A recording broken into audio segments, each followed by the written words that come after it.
금요 성경 아카데미 온라인으로 우리가 성경 공부를 하며 하나님의 은혜를 우리 사모하고 있습니다. 이제 12번째 빌립보서입니다. 명절 연휴 잘 지내시고 다시 이제 일상으로 돌아왔을 때 하나님의 은혜와 풍족함이 넘쳐나고 또한 사랑은 진리와 함께 기뻐한다고 했습니다. 진리와 함께 기뻐하는 그러한 가족 친지 되어서 거룩하고 행복한 가정 되기를 주 예수의 이름으로 축원합니다.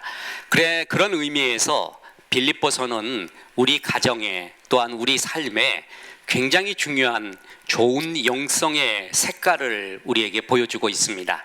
영성에도 색깔이 있다고 했죠.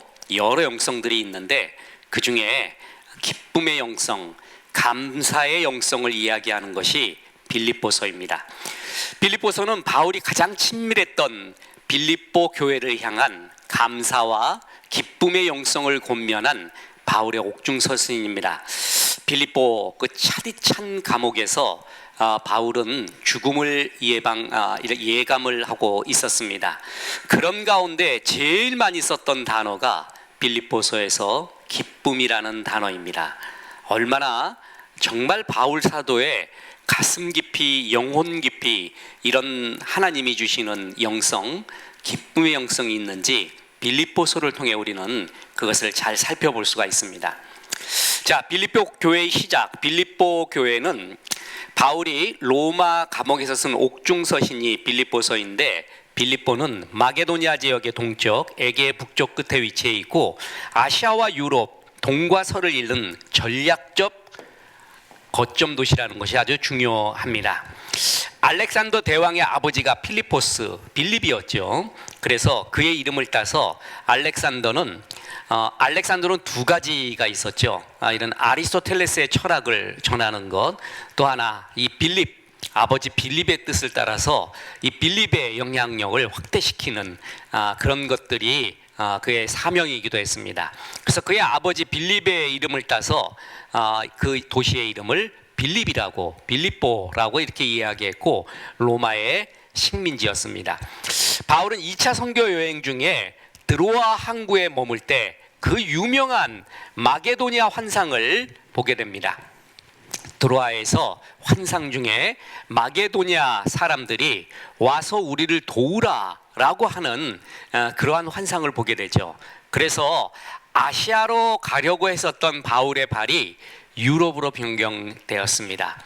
그 유명한 역사학자 토인비에 의하면은 인류 역사상 가장 위대한 발걸음의 발걸음이 이곳으로 갈까 저곳으로 갈까 하다가 그 변한 최고의 분기점이 바로 이 드로아 환상에서 마게도니아 사람들의 환상을 본 바울, 그 이후에 나온 유럽으로 향한 그러한 바울의 발걸음이 인류의 역사를 바꿨다 할 정도로 이야기를 합니다.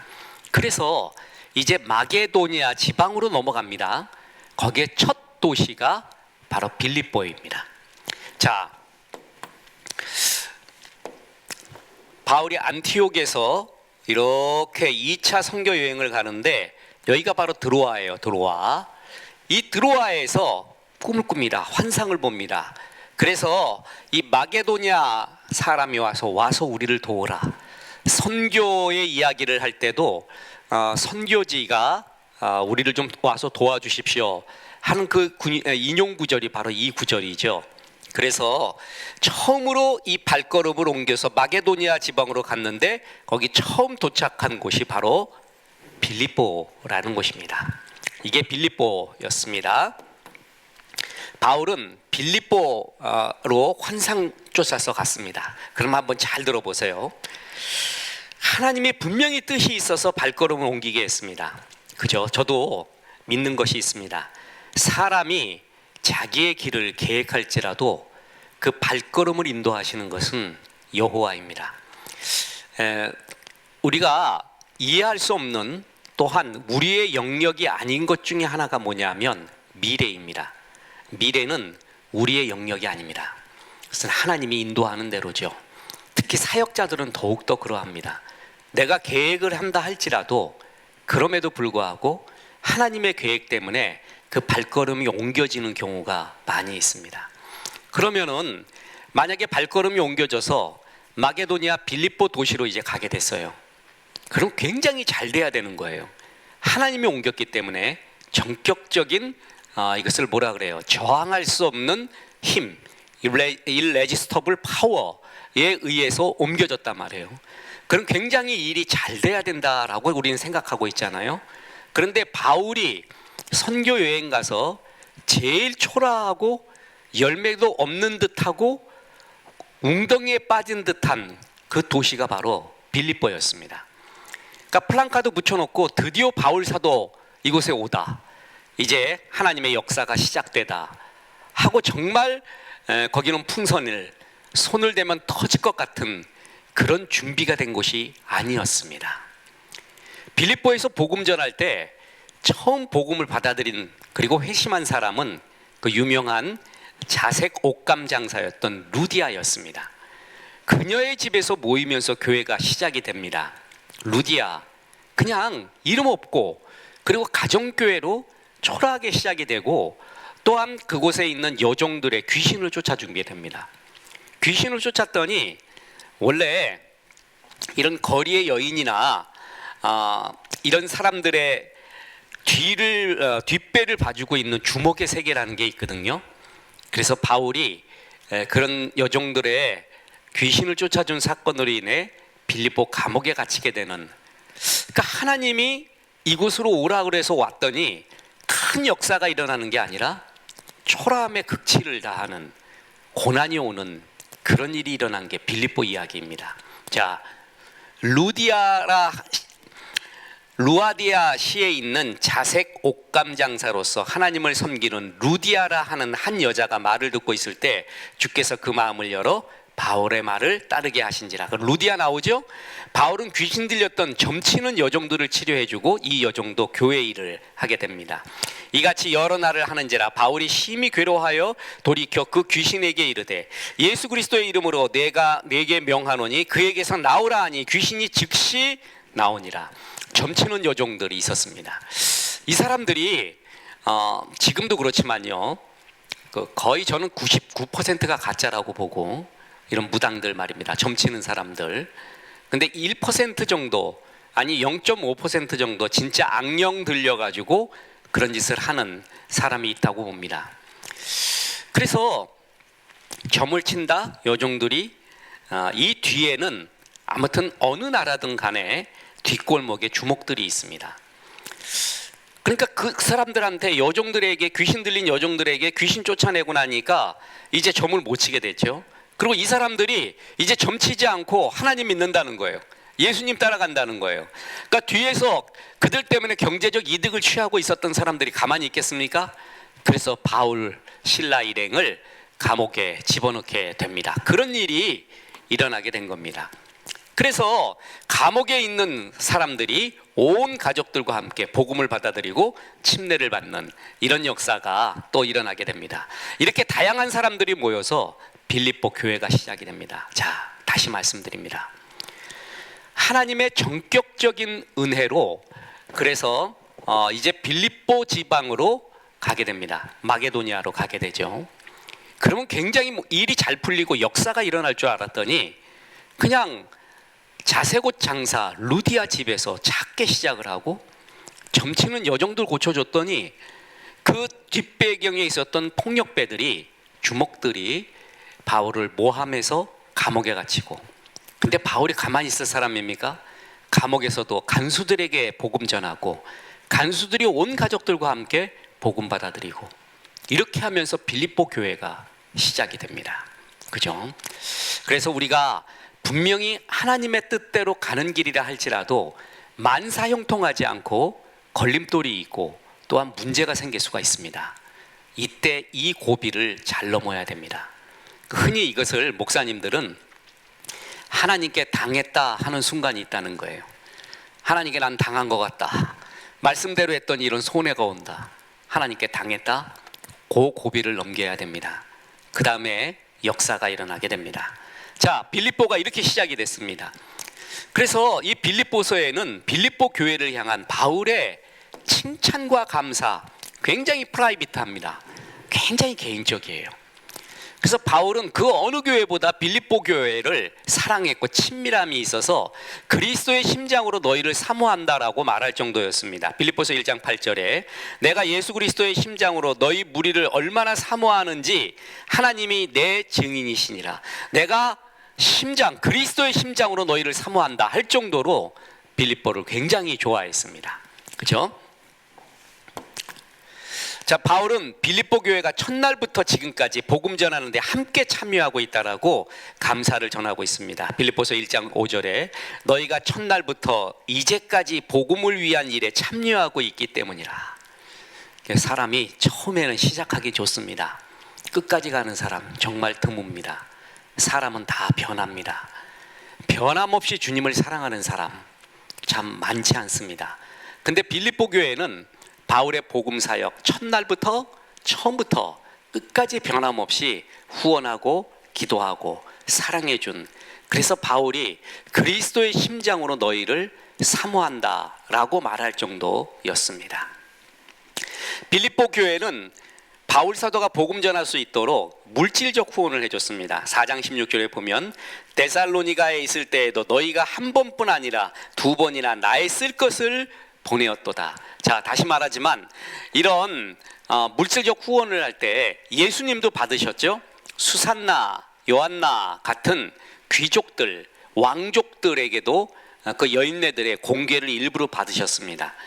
길거리에 있는 돌들을 들어 떡을 만들 수 있고 금을 만들 수 있는 분이었지만 예수님의 사역 그렇게 한 적 없습니다. 일부러 사람의 후원을 받습니다. 바울도 기도하면 다 나오겠죠. 근데 하나님은 주의 일은 거의 90% 이상 사람을 통해 한다고 했지 않습니까? 사람들에게 후원받게 하십니다. 이게 하나님의 섭리입니다. 근데 그것을 참 성실하게 해줬던 곳이 빌립보 교인이었습니다. 또 내가 너희와 함께 있을 때 비용이 부족하였으되 아무에게도 누를 끼치지 아니하였음은 마게도냐에서 온 형제들이 나의 부족한 것을 보충하였습니다. 내가 모든 일에 너희에게 폐를 끼치지 않기 위하여 스스로 조심하였고 또 조심하리라. 너희가 내가 부족함이 없도록 항상 도와줬다. 마음껏 주의 일을 할 수 있도록 후원해 주었다. 고맙다 라는 표현을 하고 있는 것입니다. 바울이 감옥에 갇혀 있을 때, 자 이제 또 중요한 인물이 나오는데 에바브로디도를 보냈습니다. 에바브로디도는 자기의 생명도 아끼지 않으면서 바울 사도의 옥바라지를 하게 됩니다. 빌립보서 2장 30절에 보면 그가 그리스도의 일을 위하여 죽기에 이르러도 자기 목숨을 돌보지 아니한 것은 나를 섬기는 너희의 일에 부족함을 채우려 함이니라. 바울은 굉장히 에바브로디도 같은 인재를 얻게 됩니다. 이 때문에 굉장히 바울 사도는 힘과 용기를 얻게 됩니다. 그리고 이 에바를 통해서 빌립보서를 써서 빌립보 교회에 보내게 되죠. 에바브로디도는 바울을 돌보다가 병에 걸리기도 했는데 하나님의 은혜로 회복된 정도였습니다. 보세요. 그가 병들어 죽게 되었으나 하나님이 그를 긍휼히 여기셨고 그뿐 아니라 또 나를 긍휼히 여기사 내 근심 위에 근심을 면하게 하셨느니라. 자, 이 에바브로디도를 통해서 하나님께서는 그리스도 안에 있는 아름다운 모습을 보여주었고 위로를 받게 합니다. 바울도 왜 근심이 없었겠습니까? 그죠? 그리고 에바를 향한 근심도 있었고 또 사역을 위한 근심도 그에게 있었을 텐데 이 에바를 통해 참 많이 위로를 받게 됩니다. 근데 어느 정도까지 이 에바브로디도가 헌신했냐면 병들어 죽게 되었다 할 정도까지 말입니다. 야, 이게 이런 일이 있을 수가 있을까? 정말 하나님이 보내준 사람이었고 하나님 안에서의 아름다운 만남이었습니다. 바울은 이런 에바브로디도를 크게 칭찬하며 축복합니다. 그러나 에바브로디도를 너희에게 보내는 것이 필요한 줄로 생각하노니 그는 나의 형제요 함께 수고하고 함께 군사된 자요 너희 사자로 내가 쓸 것을 돕는 자라. 그러니까 이렇게 빌립보서에는요 실명이 이게 거론된 게 몇 나옵니다. 아주 아름다운 이름으로 기록된 사람이고 이런 사람같이 되지 말라라고 바울이 또 실명 거론한 사람이 나와요. 이렇게 이런 사람 되지 말라라고 실명 거론하면 그 얼마나 부끄러운 일입니까? 그런데 정말 바울은 칭찬을 아끼지 않았습니다. 이 사람 정말 훌륭한 사람이다. 나의 쓸 것 많이 도와주었고 병들어 죽기까지 도와주었고 그리고 자기 목숨도 아깝지 않게 도와주는 사람. 이 정도 사람을 얻으면은 얼마나 좋았겠습니까? 그죠? 아마 천국 가서도 바울이 자기의 사역에 간증을 할 때 이 모든 영광 하나님께 돌립니다. 그리고 정말 감사하는 사람이 있는데 에바브로디도입니다. 그리고 브리스길라와 아굴라입니다. 참 이렇게 바울은 사람에 대해서 간증할 것이 참 많이 있다는 것, 그것이 얼마나 복된 일인지 모릅니다. 현대사회는 조금만 이득이 변해도 배신을 하고 또한 그런 일들이 너무나 팽배하고 그렇지 않습니까? 이런 가운데 변함없이 사랑하고 변함없이 우정을 주고 변함없이 달려갈 수 있다. 이런 것을 얻는 사람은 정말 복된 사람이고 의인은 생명나무라 지혜로운 사람, 복 있는 사람은 사람을 얻는다고 했습니다. 바울은 참 행복한 사역자였습니다. 에바브로디도 같은 사람을 만났기에 또 동행했기에 말입니다. 그러면서 바울은 빌립보 교회로 에바브로디도를 돌려보내면서 감사의 편지처럼 빌립보서를 써서 보냅니다. 그래서 에베소서 골로새서는 쌍둥이 복음서라 그랬죠. 이 내용은 굉장히 교리적입니다. 그리고 굉장히 심오하죠. 근데 빌립보서는 굉장히 간증적이고 실천적입니다. 그래서 굉장히 개인적인 감사와 개인적인 기쁨의 이야기가 많이 이렇게 담겨져 있습니다. 또한 자신과 디모데가 빌립보를 방문할 예정임을 알리면서 빌립보 교회에도 내부적으로 갈등을 겪고 있었습니다. 이들의 믿음의 안에서 잘 쓸 것을 권면하고자 빌립보서를 쓰게 된 것입니다. 자, 주요 구조를 보겠습니다. 바울은 빌립보 교회를 참 사랑했습니다. 그래서 여러 권면의 말을 하는데 로마 시민권보다 하늘의 시민권 바라봐라. 자, 이게 빌립보서에서 아주 유명한 구절이죠. 빌립보는 로마 식민지 중에서도 특별한 지위를 차지하였고 있었습니다. 로마의 퇴역 군인들이 정착하면서 로마의 일부와 같은 그러한 도시가 됩니다. 로마에서는 시민권 가진 자 또는 퇴역 군인들을 굉장히 우대합니다. 그러니까 로마를 로마되게 한 것이 바로 이러한 군인들에 의해서다라는 것을 알고 있었기에 군인들을 굉장히 예우했습니다. 퇴역 군인들 마찬가지입니다. 그 퇴역 군인들이 굉장히 많이 있던 곳이 빌립보였습니다. 그래서 이 빌립보 사람들은 자기가 로마다라고 말할 정도로 얘기하고 있었습니다. 자, 상관들 앞에 데리고 가서 말하되 이 사람들이 유대인들인데 우리 성을 심히 요란하게 하여 로마 사람인 우리가 받지도 못하고 행하지도 못할 풍속을 전한다 하거늘 자기들을 뭐라고 얘기하고 있어요? 로마 사람이라고 말하고 있을 정도였습니다. 그래서 이 빌립보는 로마 사람이라는 이러한 프라이드가 넘쳐나죠. 로마 시민권이라는 프라이드가 굉장히 넘쳐났습니다.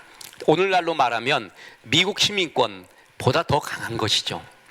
그죠? 그래서 미국 시민권을 얻기 위하여 미국이 참여하고 있는 전쟁터도 나가지 않습니까?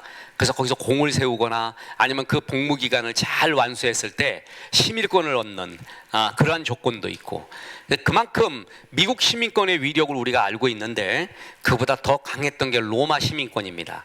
그래서 바울 사도는 빌립보 교인에게 빌립보 사람들이 그렇게 귀중하게 여기는 로마 시민권, 로마인의 아이덴티티보다 하늘에 있는 시민권을 바라보라고 말합니다. 빌립보서 3장 20절 그러나 우리의 시민권은 하늘에 있는지라 거기로부터 구원하는 자 곧 주 예수 그리스도를 기다리노니. 자, 시민권, 이 땅에 있는 시민권 생각하지 말고 하늘에 있는 시민권, 이것을 깊이 생각하라 라고 말할 정도였습니다. 하늘에 있는 시민권 바라보며 하나님께 돌아갈 때까지 표대를 향해 달려가라. 빌립보서 3장 14절 표대를 향하여 그리스도 예수 안에서 하나님이 위에서 부르신 부름의 상을 위하여 달려가노라. 빌립보는 빌립보 감옥에서 바울은 자신의 말년을 그리고 죽음을 예감하고 있습니다. 그런 가운데 이 빌립보서는요, 기쁨의 이야기로 넘치고 이런 힘찬 활기의 이야기로 넘쳐나고 있습니다.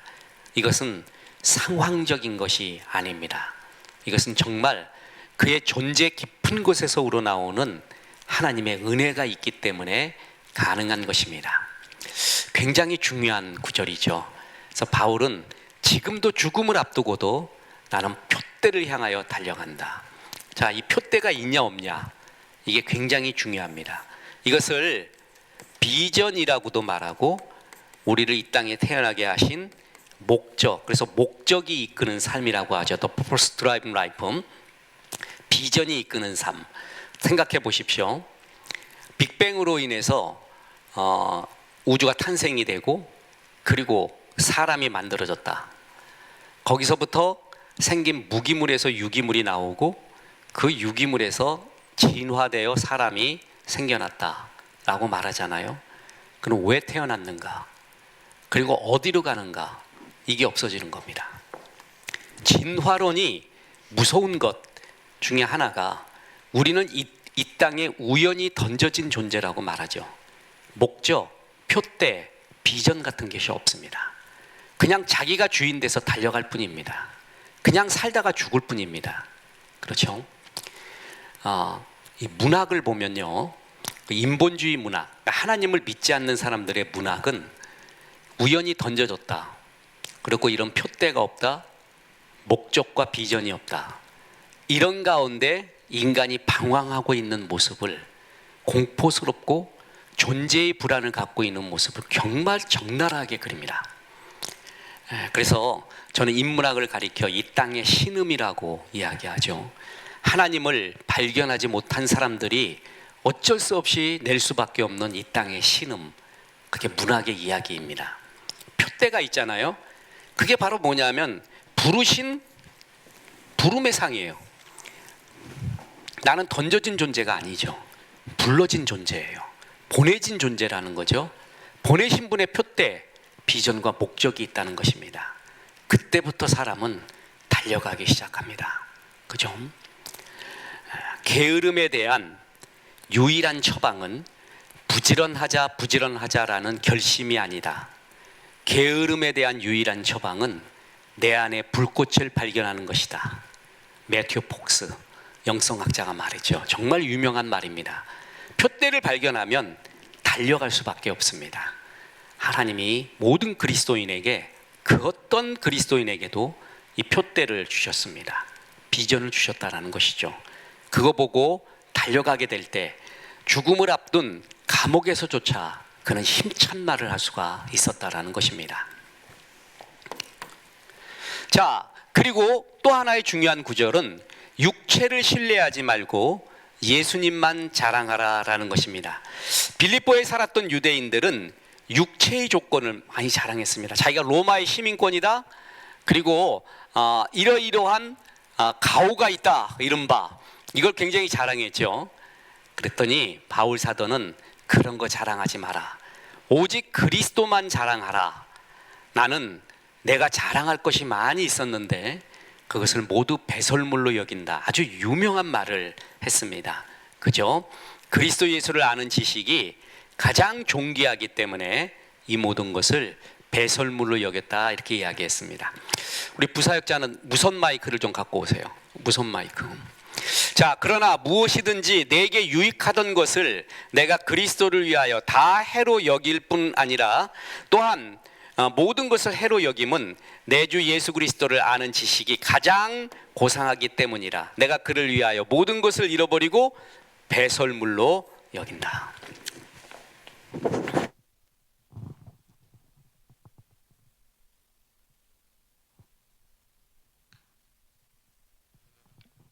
자, 배설물로 여겼다라고 하는 아주 유명한 구절이죠. 왜 배설물로 여겼냐면 예수 그리스도를 아는 지식이 가장 존귀하기 때문이다. 진짜를 발견하잖아요. 그러면 진짜가 아닌 것을 벗게 됩니다. 제가 설교 시간에 가장 많이 예화 들었던 것 중 하나가 금반지 구리반지 얘기죠. 손에 있는 구리 반지를 지독하게 안 빼는 사람이 있습니다. 안 뺀대요. 너무 좋아서. 근데 그 구리 반지를 뺄 수 있는, 빼게끔 하는 유일한 방법은 금반지를 보여주는 겁니다. 금반지 보여주면 스스로 구리 반지를 빼고 금반지를 끼게 되죠. 그런데 아직 금반지를 발견하지 못했던 사람, 그것을 발견하지 못한 사람은 여전히 구리 반지가 최고라고 여깁니다. 그래서 계속 그것만 주장하게 됩니다. 전에 이렇게 목회를 할 때요, 저 사람이 왜 저럴까? 이제 저 정도 신앙의 경륜이 있으면 더욱더 헌신도 하고 더욱더 주님 사랑하면 좋겠는데, 이런 생각을 안타깝게 하는 경우가 많이 있습니다. 근데 요즘은 좀 이렇게 생각합니다. 저 사람이 아직 믿음이 없구나. 믿음이 없고 정말 좋은 것을 보지 못했구나. 좋은 것을 정말 보면은 구리반지는 벗게 돼 있습니다. 그리고 금반지를 끼게 돼 있습니다. 그런데 아직 그것을 발견하지 못했구나. 이제 이렇게 생각을 하니 굉장히 긍휼히 여기게 되고, 그가 금반지를 예수 그리스도의 소중함, 예수 그리스도를 아는 지식이 가장 고상하다라는 것을 깨닫기를 원합니다 라고 이렇게 기도를 해줍니다.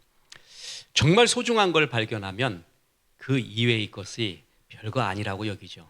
근데 사람들은 죽을 때까지 하나님과 싸우는 내 안의 것, 내 안에 가장 큰 우상 하나가 있습니다. 그게 이제 물질이죠. 성경은 그것을 주인의 싸움이라고 했습니다. 주인, 누가 주인인가. 그러니까 일단 물질의 위력을 알게 되면 하나님도 안 보이고 오직 물질만 보이게 됩니다. 저는 잠시 그럴 수 있다고 봅니다.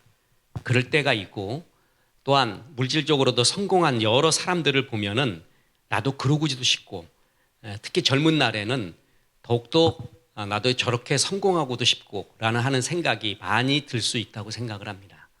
근데 부질없는 짓입니다. 조금만 시간이 지나면 그것보다 더 소중한 것이 있다는 것이 가슴속 깊이 나이 들수록 깨달아갑니다.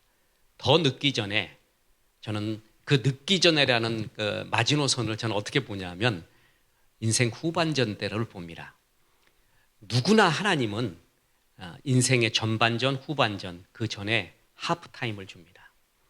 그래서 그 하프타임 때 내 인생을 깊이 점검해야 됩니다. 그래서 전반전과 달라야 됩니다. 전반전은 나의 위치를 위하여, 나의 자리를 위하여, 또 내가 누구인가, 이 모든 포지션을 위해 정말 피 흘리게 달려가게 됩니다. 그런데 후반전도 그렇게 달려가면 안 됩니다. 후반전마저도 전반전같이 달려간다면 우리 인생은 정말 부스러기가 됩니다. 하나님이 그래서 후반전 전에 인생의 하프타임을 줍니다. 그 하프타임 때 깊이 묵상하고, 내 후반전은 두 가지입니다. 하나는 건강하십시오. 또 하나는 의미입니다. 이제 하나님이 내게 주신 표대, 그리고 목적, 비전, 이 의미를 쫓아가야지, 후반전에도 의미를 쫓지 않고 계속해서 이 배설물을 쫓아간다고 치면은 그 인생은 정말 불쌍하게 됩니다. 그래서 바울이 이것을, 내 모든 것들을 배설물로 여겼다라고 하는, 이것은 나도 여기자라는 게 아니라, 그거보다 더 중요한 것은 바울이 도대체 뭘 봤기 때문에 그러냐는 거예요. 뭘 발견했기 때문에 이 모든 걸 버릴 수 있을 정도의 힘이 무언가. 바울이 이 모든 것을 배설물로 여기는, 그렇게 할 수밖에 없는 바울을 변화시킨 그 무엇, 그것이 무엇인가. 나도 그것을 알아야 되는 거예요. 향유 옥합을 깨뜨린 여인, 우리 따라가자 그러면 못 따라갑니다. 그런데 그 향유 옥합까지 깨뜨릴 수 있는 힘이 뭐였던가, 그녀는 뭘 봤기에, 뭘 느꼈기에 그런 일을 할 수 있었던가. 주님, 나도 그것을 알기 원합니다. 그게 금반지죠. 진짜 금반지를 발견하기 원합니다. 밭에 봤더니 거기에 보물이 있어요. 이 보물을 보고 난 다음에는 삶이 달라지죠. 자기의 전 재산을 팔아 보물을 샀다는 거 아닙니까? 발견하고 나면 액션이 나오게 돼 있어요. 시간을 팔고, 열정을 팔고, 그리고 물질을 팔고, 그리고 사고, 더 중요한 거를 사는, 이것이 하나님 나라입니다. 바울은 참 그런 면에서 행복한 사람입니다. 이 모든 것을 배설물로 여길 줄 아는, 가장 고상한 것, 가장 위대한 것을 발견했기 때문에 말이에요. 우리도 이것을 발견해 가야 됩니다. 자, 그리고 빌립보 교회에서 문제는 뭐냐면 좀 다툼이 많았습니다. 서로 이렇게 좀 높아지려는 마음이 많았습니다. 그래서 큰 마음을 품어라, 낮은 마음을 품어라 라고 말했습니다. 빌립보 교회가 분열의 조짐이 좀 있었는데, 그래서 바울 사도는 한 마음을 품고 하나 되기를 원하고 있습니다. 빌립보서 4장 2절에 내가 유오디아를 권하고 순두개를 권하노니 주 안에서 같은 마음을 품어라. 이 두 사람이 문제였나 봐요. 얘기했죠. 에바브로디도 같이 아주 위대한 이름으로, 아름다운 이름으로 실명 거론한 사람이 있고, 유오디아와 순두개 얼마나 부끄럽습니까? 오죽했으면 실명 거론을 하겠습니까? 이 사람들이 문제라고, 이 사람들이 교회, 이 사람들 때문에 교회가 분열이 일어난다고. 여기에 끼면 어떻게 되겠습니까? 이들에 대한 처방, 다 높은 데 차지하기를 원했고, 자기가 대접받기를 원하고, 항상 남들보다 대장되길 원하고, 이런 마음이 있었던 두 사람에게 같은 마음을 품어라. 유오디아와 순두개 집사님, 그렇게 말하면서 너희가 한 마음으로 서서 한 뜻으로 복음의 신앙을 위하여 협력하라. 마음을 같이하여 같은 사랑을 가지고 뜻을 합하며 한 마음을 품어. 한 마음을 품을 수 있는 비결은 예수 그리스도밖에 없다고 또 말합니다. 너희 안에 이 마음을 품으라. 곧 그리스도 예수의 마음이니 그는 근본 하나님의 본체시나 하나님과 동등됨을 취할 것으로 여기지 아니하시고 오직 자기를 비워 종의 형체를 가지사 사람들과 같이 되셨고 사람의 모양으로 나타나사 자기를 낮추시고 죽기까지 복종하셨으니 곧 십자가에 죽으심이라. 이런 예수님의 마음, 낮아지신 마음을 품으라 라고 말해주고 있습니다. 사람들은 누구나 높아지기 원합니다. 누구나 다스리기를 원하죠. 그러니까 빌레추어 마크트라고 하죠. 권력 애로의 의지가 제일 큰 욕구라고 이야기할 정도입니다. 낮은 마음을 품어라. 남을 낮게 여겨라. 예수님의 마음을 같이 품어라. 저는 이것이 우리나라 한국 교회도 그렇고 전 세계 성도들에게 주시는 하나님의 가치관이라고 봅니다.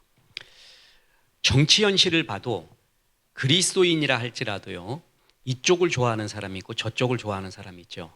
전 세계도 마찬가지입니다. 근데 그리스도인은 제일 위에 이쪽 저쪽이 있어서는 안 됩니다. 제일 위에는 하나님이 있어야 됩니다. 내가 이쪽 좋아하고 저쪽 좋아하고 할지라도 하나님의 가치관이 무엇인가에 따라서 내가 좋아하던 이쪽 저쪽도 배설물로 여길 줄 아는, 진짜 놓아줄 줄 아는 이런 사람들이 그리스도인이 많을 때 그게 빛과 소금의 역할을 하게 되는 것입니다. 제일 위에 너희 안에 이 마음을 품으라. 그리스도가 있어라. 최고의 가치관은 그리스도다. 그리스도의 가치관으로 이 세상을 바라봐라 라는 것이 이 한국교회 성도들에게, 세계교회 성도들에게 주시는 주의 말씀이라고 그렇게 봅니다. 자, 이제 제일 중요한 마지막입니다. 빌립보서는 무조건 기쁨의 복음서입니다. 그래서 빌립보서는 가장 아름다운 책, 기쁨의 책이라고 말할 정도였습니다. 감옥 안에 있는 바울이 감옥 밖에 있는 성도들에게 보내는 메시지가 기뻐하라라는 것입니다.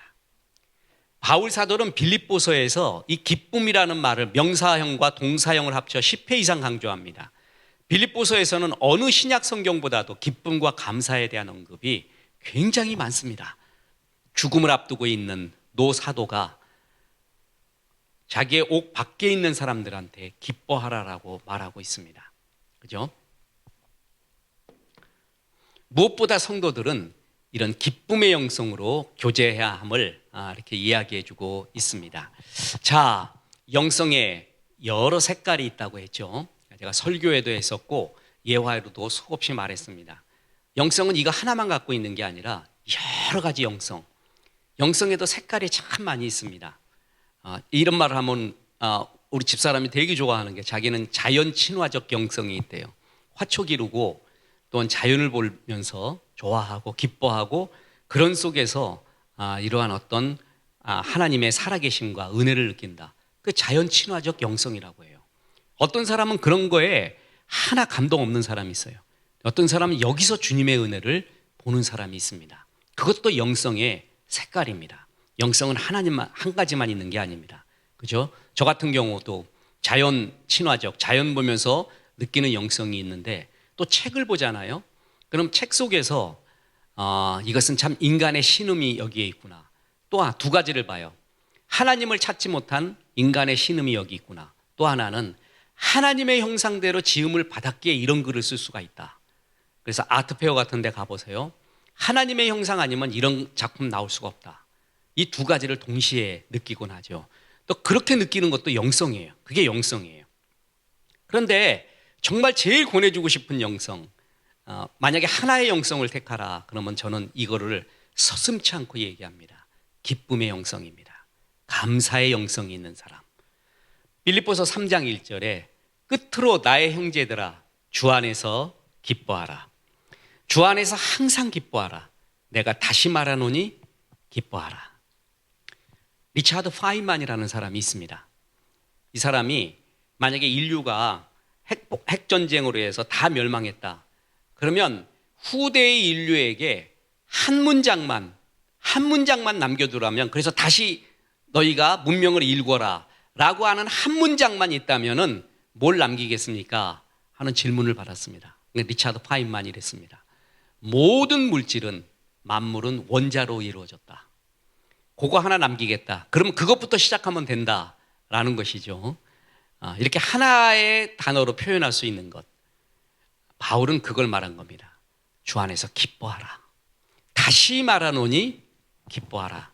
그리스도인은 모름지기 이런 기쁨이 있어야 되고, 주님이 너희에게 정말 주고 싶은 것이 바로 이런 기쁨이다라는 것입니다. 저는 개인적으로도 그렇습니다. 문학 작품을 봐도, 철학을 봐도, 예술을 봐도, 또한 노래를 봐도요, 좀 밝은 게 좋습니다. 밝고 통통 튀는 듯한, 문학으로 따진다면 돈키호테 같은 작품이 좋고, 또 어린 왕자 같은 작품이 좋습니다. 막 어떤 걸 보면 늪속으로 빠져드는 것 같아요. 늪속으로.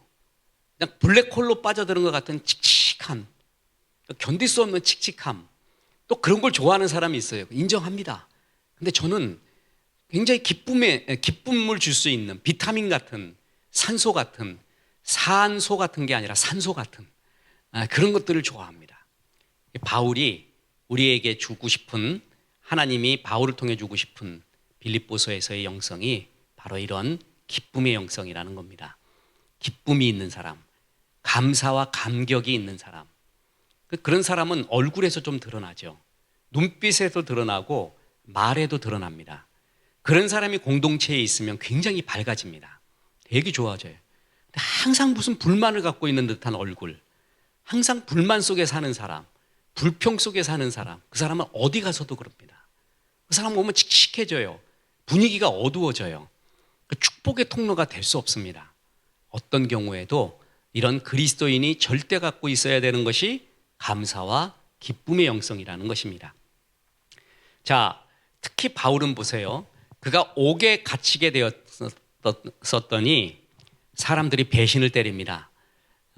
같이 동료인 줄 알았던 사람이 또한 같이 달려가는 동행인 줄 알았는데, 바울한테 자기는 눌려서 햇빛 보지 못했던 사람이라 여기고 있었죠.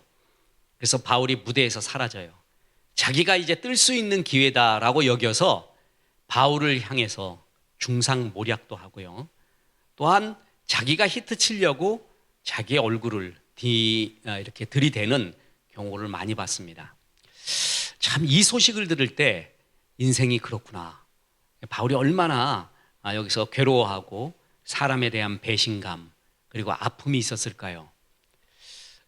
누구나 그러지 않겠습니까? 제일 힘든 게 사람의 매입니다. 그리고 인생의 채찍이에요. 다윗에게 내가 너를 권면할 때 사람 막대기, 사람의 매와 인생 채찍으로 너를 다스리겠다, 징계하고 또한 정로를 가르쳐 주겠다고 했습니다. 제일 아름다운 것도 사람이고 제일 힘든 것도 사람입니다.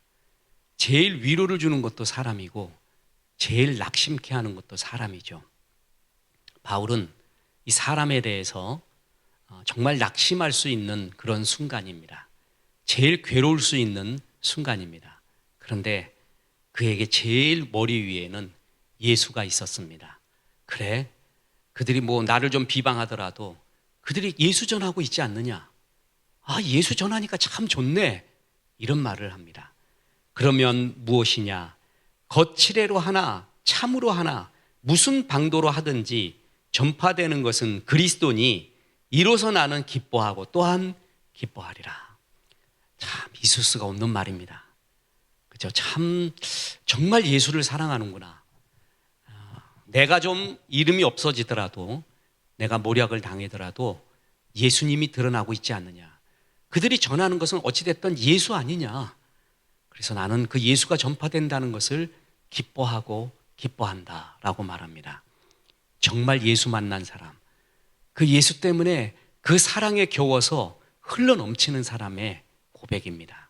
이런 고백이 정말 참 부럽습니다. 정말 참 부럽습니다.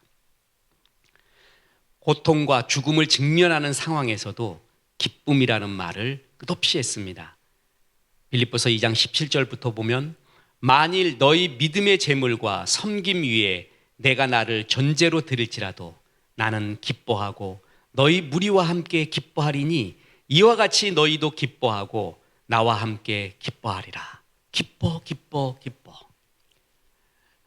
원로 목사님, 제가 존경하는 원로 목사님이 되신 분이 있습니다. 올해 원로 목사님이 됐다고 했습니다. 목사님 이제 원로 되셨고 참 선한 목자로 그렇게 사신 것이 쉽지 않은 일인데 존경합니다. 정말 존경합니다. 목사님 수고 많으셨습니다. 그러면서 서운하거나 섭섭하거나 좀 마음이 울적하지 않으십니까? 라고 물어봤습니다. 그랬더니 자기는 그냥 감사할 뿐이래요. 그냥 감사할 뿐이래요. 1년 전부터 원로가 되기 1년 전부터 기도만 하면 울고 고마워서 울었대요. 기뻐서 울었다고 합니다. 지금도 기뻐서 운대요. 자기 같은 사람을 하나님 써주신 것을 기뻐하고 감사하고 기뻐합니다. 야, 참 존경합니다. 역시 존경합니다. 그러면서 바울이 이렇게 말했던 기뻐하라. 다시 말하노니 또 기뻐하라. 나도 기뻐하고 너희 무리와 함께 기뻐하고 같이 기뻐하자 하는 이 말, 아마 우리의 생을 다 마치고 하나님께 가게 되는 그날도 우리에게는 예수 안 믿은 사람은 허무함이죠. 벚꽃 같은 인생이었어. 뭐 바람 같은 인생이었어. 이런 고백들 하겠죠. 근데 우리는 우리에게 이제 생명의 면류관, 의의 면류관이 있구나. 천사의 소리가 들린다. 하나님과 함께할 천국의 영원한 기쁨의 삶. 아마 주님께 충성한 사람들에게는 날이 갈수록 허무함이 아니라 이런 기쁨, 세상에 줄 수 없는 하늘의 기쁨들로 계속 채워줄 것입니다. 그래서 울더라도, 우는 상황이 오더라도 우리는 계속 복음의 씨를 뿌려야 됩니다. 울며 씨를 뿌리는 자는 기쁨으로 반드시 단을 거두리라 하는 말씀처럼 지금도 계속 우리는 씨를 뿌려야 합니다. 하나님이 채워주시는 것이 이런 씨를 뿌렸던 복음 전했던 사람들에게 기쁨으로 갚아주시고 역사하나 봅니다. 바울은 지금 감옥에 있습니다. 그런데도 기쁨이라는 말을 끝없이 하는 것을 보면 그의 믿음의 깊이를 알 수가 있습니다. 바울이 기뻐하는 이유는 기도하면서 옥문이 열려서 언제든지 감옥을 나갈 수 있기 때문에 그런 상황이 온다라는 걸 믿기 때문에 기쁜 게 아니라 하나님이 함께하는 존재의 기쁨이었습니다. 진짜 기쁨은 주어진 여건과 상황이 아닌 존재의 기쁨이에요. 하나님이 나의 힘이시오, 나의 반석이시오, 여기까지 인도하신 목자시오. 이 기쁨이, 이 존재의 기쁨이 진짜 그에게 있었던 것입니다. 이게 제일 큰 기쁨입니다. 소유의 기쁨, 체험 성취의 기쁨, 그리고 존재의 기쁨이 있는데 그 중에 제일은 존재의 기쁨입니다. 예수 때문에 기뻐했던 그 존재의 기쁨. 우리가 너무나 잘 아는 빌립보서 4장 6절 7절의 말씀이 마지막 구절입니다. 아무것도 염려하지 말고 다만 모든 일에 기도와 간구로 너희 구할 것을 감사함으로 하나님께 아뢰라. 자, 우리를 지배하고 있는 게 염려죠. 그런데 기도와 간구로 너희 구할 것을 감사함으로 하라. 감사로 아랜다라는 것은 내가 지금 당하고 있는 이 고난이 아무리 커도 하나님의 은혜만큼 크지는 않습니다 하고 하나님을 인정하는 게 바로 감사입니다. 그때 나오는 기쁨, 하나님 때문에 나오는 기쁨이 존재의 기쁨입니다. 그래서 우리는 무엇보다도 빌립보서를 통해 말씀하시는 감사와 기쁨의 영성을 사모해야 됩니다. 그래서 여러분 빌립보서 많이 읽으십시오. 그냥 하루에도 몇 번 읽을 수 있고요. 에베소서도 몇 번 읽을 수 있습니다. 에베소서에서 끝없이 등장하고 있는 충만, 풍성, 그리고 빌립보서에서 등장하고 있는 기쁨, 다시 말하노니 기쁨, 이것이 우리 가운데 차잖아요. 차고 넘치잖아요. 그럼 이것이 바로 신앙생활이구나 하는 기쁨이 우리 가운데 넘쳐나게 될 것입니다.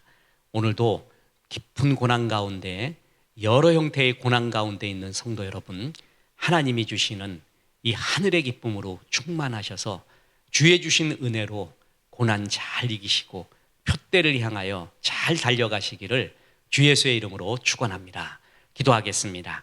하나님, 오늘 빌립보서 말씀을 통하여 종들에게 감사와 기쁨의 영성을 주셔서 감사합니다. 바울이 그토록 사랑했던 빌립보 교회, 우리도 하나님 에바 브로디도 같이 이렇게 사랑하는 사람들, 동력자들, 그리고 주와 함께 달려갈 수 있는 사랑하는 사람들 우리 가운데 넘쳐날 수 있도록 힘주시고 역사하여 주옵소서. 무엇보다 하나님 때문에 표대를 향하여 달려가며 하나님이 주신 하늘의 기쁨으로 충만할 수 있도록 인도하여 주옵소서. 예수님의 이름으로 기도합니다. 아멘.